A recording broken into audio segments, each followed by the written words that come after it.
안녕하십니까. 최종명의 차이나 리포트입니다. 신장 위구르 자치구의 면적은 166만 평방킬로미터의 면적으로 전 중국의 6분의 1을 차지하는 광대한 지역이자 지하자원의 보고입니다. 1955년 10월 1일 위구르족 자치구가 됐으며 카자흐족과 합쳐 절반이 넘습니다. 이곳엔 춘추 전국시대 이전부터 여러 부족 국가들이 자리 잡고 있었습니다. 원래 위구르족은 투르크계 유목민족이었습니다. 서기 8세기경 당시 돌골 제국의 영향력을 벗어나 위구르 제국을 건설하기도 했습니다. 이후 9세기경에 서서히 농업을 통한 정착 생활에 익숙해진 위구르족은 몽골족에 편입됐다가 청나라 초기에는 만주족의 통치를 받게 됩니다. 청나라 말기인 1884년 위구르족의 독립의지를 꺾고 새로운 강력이라는 뜻의 신장성이 설치됩니다. 중국 신해혁명으로 독립의 기회가 생겼지만 군벌과 중화민국의 통치를 벗어나지 못하다가 신중국이 성립된 후에는 자치구에 편입됩니다. 위구르족은 주변의 강성한 민족과 현 신중국의 영향권에서 벗어나기 위해 기회가 있을 때마다 독자적인 국가 수립을 위한 노력을 하고 있습니다. 이슬람교와 페르시아 문화 및 중앙아시아의 여러 민족 문화가 융합된 그러한 전통을 지닌 위구르족, 이슬람 세계와 중국을 잇는 중간자 역할을 수행했던 그들이지만 지금은 중국에 편입돼 독립이 요원해 보입니다.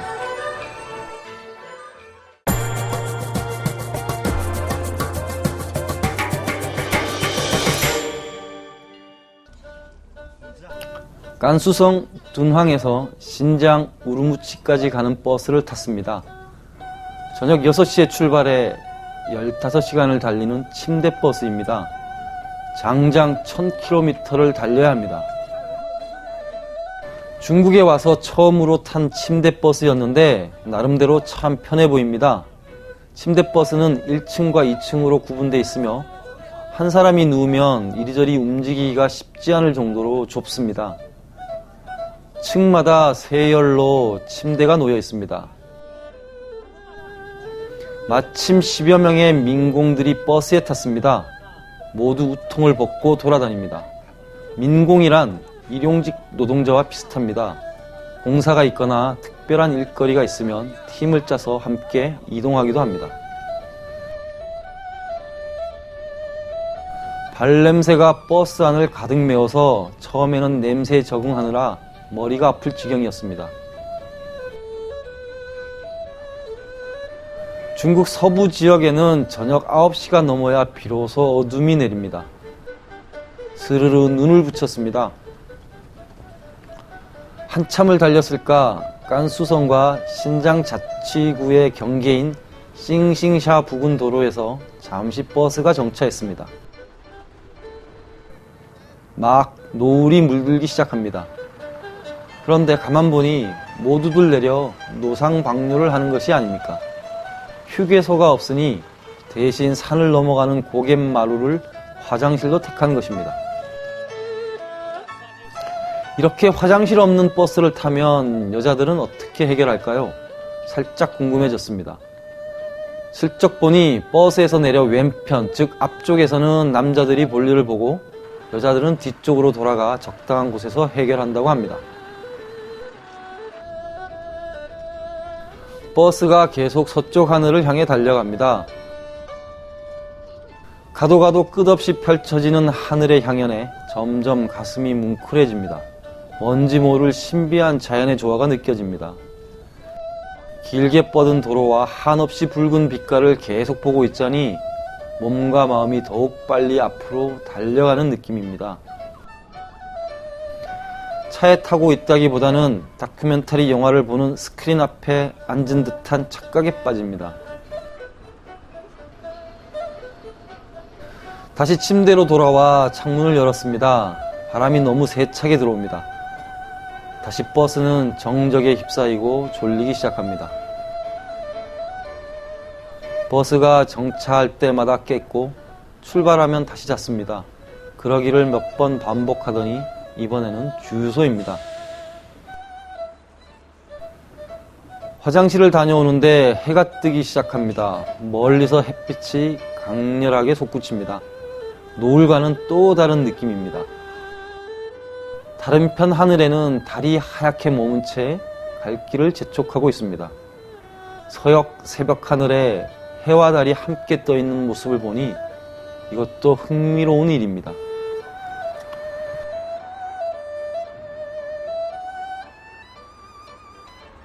버스에 탔던 한 아가씨는 계속 멀미를 합니다. 급기야 차에서 내려 연신 몸을 추스리는 모습이 보입니다. 기나긴 버스 여행을 하려면 차 멀미에 강해야 할 듯합니다. 도로 표지판을 보니 165km를 더 가야 도착한다 합니다. 거의 다 온 셈입니다.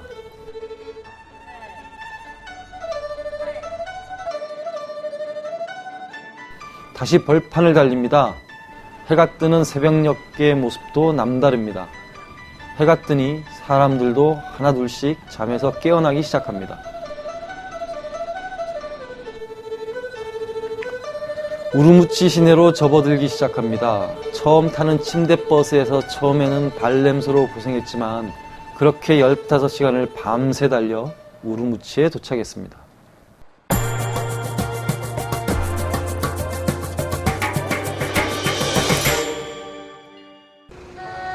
신장 위구르 자치구 수도 우르무치에 도착해 숙소를 구하고 나서는 좀 쉬었습니다.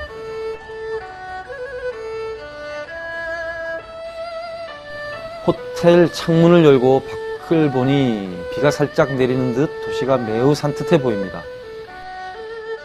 그리고 거리에 과일 가게 하나가 눈에 들어왔습니다. 과일을 잔뜩 사서 호텔에 있는 바구니에 담았습니다. 그야말로 과일 한 바구니입니다. 호텔에서 바로 내려다 보이는 가까운 과일 가게 때문에 묵는 내내 밥 대신 과일로 배를 채웠습니다. 지난번 주낭에서 잠시 만났다가 나중에 우르무치에서 다시 만나자고 약속했던 학생을 마중하러 기차역에 갔습니다.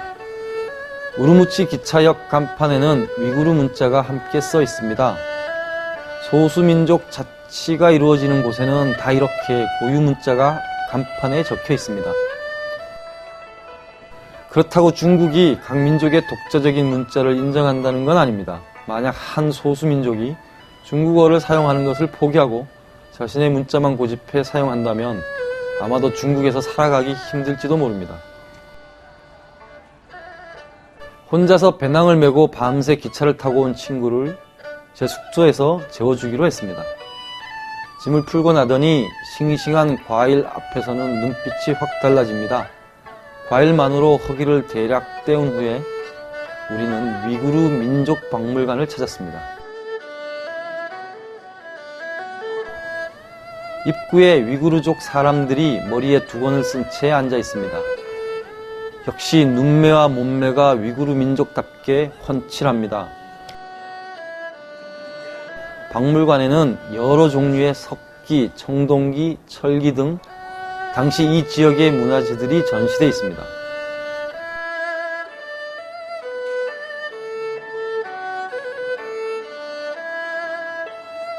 이 박물관에는 미이라가 전시되어 있습니다. 아쉽게도 촬영은 금지되어 있습니다. 미이라를 찍지는 못했지만 한 아주머니가 차근차근 너무도 상세히 설명을 해주셔서 많은 정보를 얻었습니다. 모두 21구의 구스, 즉 오래된 시체가 있으며 4000년 전 신비의 나라이던 루오란 시대 미녀도 있고 체형이 남자처럼 키가 큰 3200년 전 하미 여인도 있고 토본 영토이던 수베이시에서 발견된 장군도 있다는 것을 알게 됐습니다.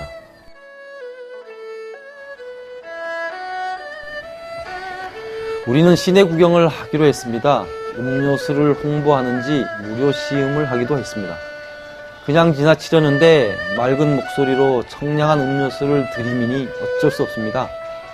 식당 앞에서는 춤을 추며 홍보하는 아가씨들 모습도 재미있습니다. 밤이 되어서는 이슬람 건축 양식과 야경이 잘 어울리는 광장에 갔습니다. 옛 실크로드의 번영을 되찾아 보려는 듯 낙타 조각상이 세워진 광장에는 사람들이 많습니다. 아라비안 나이트처럼 이슬람 분위기가 풍기는 곳에서 쇼핑 나온 위구르 가족들과 어울리기도 했습니다. 사진을 찍어주면서 자세히 보니 정말 참 잘생겼습니다. 큼직한 눈망울과 부리부리한 눈썹, 정말 위구르족의 눈은 매력적입니다. 사람들의 얼굴을 계속 쳐다보느라 정신이 없습니다. 한족 사이에서 살아가는 위구르족 사람들을 찾아보느라 하루 종일 우르무치 시내를 꽤 돌아다녔습니다. 중국 다른 도시에서는 쉽게 볼 수 없는 얼굴이라 자꾸만 바라보게 됩니다.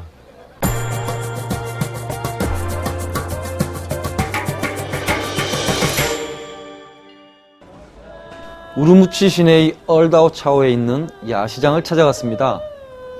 국제 다바자 부근입니다. 바자는 페르시아 말로 즉 이란어로 사람들이 운집한 곳이라는 뜻이라고 합니다. 사람들이 모여 물건을 주고받기도 하니 시장이라 해도 무방한데 그게 꼭 상품 판매를 뜻하는 것은 아닐 것입니다. 위구르라는 말은 단결을 의미합니다.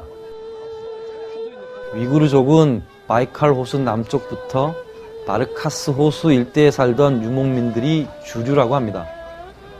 이슬람이 지배한 페르시아 문화에 영향을 받았고 자기만의 언어와 풍습을 지키며 살아가고 있습니다. 티베트의 장족과 함께 중국에서 가장 독립지향적인 민족이기도 합니다. 그러나 역사적으로는 티베트 민족과는 그다지 사이가 좋지 않았다고 합니다. 다바자로 들어가면 온갖 먹거리가 난무합니다. 우선 양고기 꽂힌 양로철 굽는 곳이 많이 보입니다. 양고기를 촤알에 꽂아 불에 구워 먹는 것인데 이 촤알의 뜻이 자전거 바퀴살을 뜻하는 것입니다. 이 양고기 꼬치는 원래부터 서역의 유명한 먹거리입니다만 지금은 전 중국 어딜 가도 흔히 볼 수 있습니다. 먹거리에는 주로 양고기가 많습니다. 한쪽 편에는 양머리가 통째로 놓여 있습니다. 이빨까지 드러내고 있는데 정말 리얼합니다. 뼈까지 다 그대로 붙어 있다 보니 도끼까지 동원돼 불리합니다. 도끼로 뼈를 토막내는 모습이 적나라하게 노출되는 게 약간 섬찟하기도 합니다. 토막낸 것은 저울에 달아 그대로 손님들의 주문에 따라 잘게 썰어 팔게 됩니다. 다바자에서는 온갖 동물들이 옷을 다 벗고 있습니다.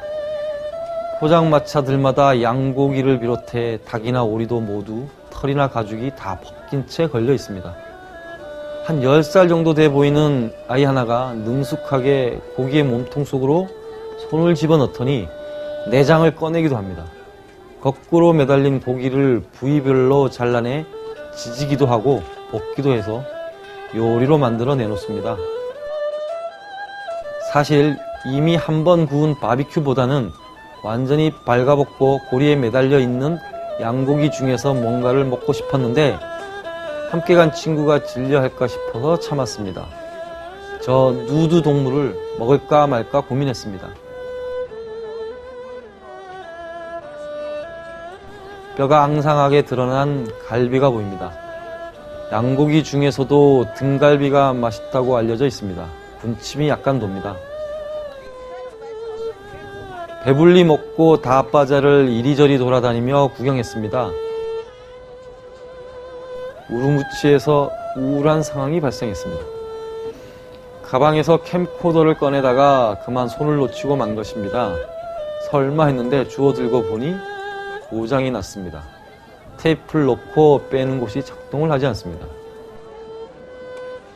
우르무치 다바자에서 싱싱하고 생생한 장면들을 잘 보고는 캠코더가 작동을 멈추는 바람에 그 이후 담지 못한 영상들이 너무 아쉽습니다. 카자흐족이 살아가는 남산 목장에서의 영상을 담지 못한 것, 서북쪽 끝자락에 있는 사이리무 호수를 포기한 것이 지금 생각해도 너무 아쉽습니다. 언젠가 다시 우루무치로 가서 누드 동물의 맛있는 부위도 먹어보고 미처 담지 못한 곳들도 영상으로 담아볼 생각입니다. 오늘의 차이나 리포트는 여기까지입니다. 감사합니다.